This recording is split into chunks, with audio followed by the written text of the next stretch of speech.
I just recently discovered a show that I really, really enjoy, and it was on Apple TV of all things. And nobody ever thinks of Apple TV as a good streaming platform, but it's like $6 a month. I gotta point this show out. It's called C, and I'm surprised that more people are not talking about it because it's such a unique idea for a show. There has been a holocaust of some sort, a post-apocalyptic state exists, and everybody has gone blind.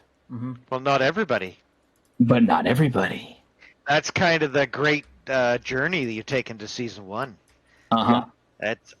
Season 1 is great. It's probably some of the best TV I've seen in a long time.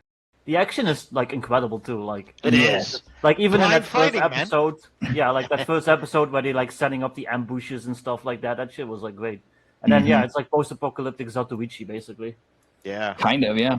And the thing is, okay, the diversity feels natural because it's supposed to be, the future America, and we are a melting pot of people. It doesn't feel like forced diversity. Of course, race doesn't matter so much when you're blind because everybody's the same skin color in the dark. Just seeing Jason Momoa up there swiping around with a sword while he's blind, kicking ass, that's what's so much fun about it, too. And it's only 3 seasons. I would have liked to have seen this gone on for 5 or 6. Well, this show just sounds completely problematic. I mean, how many actually blind actors have they hired?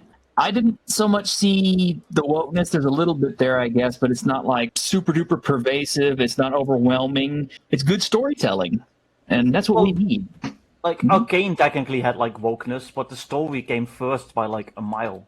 And let's not forget, this is a very unique premise. Everybody's blind except, right? There's the exceptions, but it's the journey that this kind of family takes to try to be safe in this really, really high risk, little reward society. So it's cool how they kind of develop the story. It's a fun story. It's different. That's what I like about it.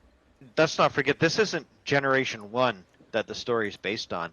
This is a couple of generations past where everybody at the beginning, the reason why it's a post-apocalyptic story was society collapsed. You can't see anymore. No one could see. So it was several generations later you adapt to that issue where you rely on your sense of smell, you rely on your sense of touch and hearing, and you become so incredibly adept at not being able to see that when you finally do get sight, it's this miracle, right? So and the people who are blind, they're blind permanently. It's just that the human genome just adapts as it goes along and adapts to the virus, so that some people, as they're born from particular individuals, they can see, and they become almost gods in this society because they can see. But the problem is, if you let on that you can see, this society has adapted throughout the generations where you're a demon, you're evil. And if you do some behavior that's out of the ordinary, that belies to everybody, that tells everybody that you can see, well, then you become public enemy number 1. And that's what's so cool about it. So, yeah, it's a cool story. Yeah, I mean, there's this, it sounds like this idea that people having developed a sixth sense is an interesting idea.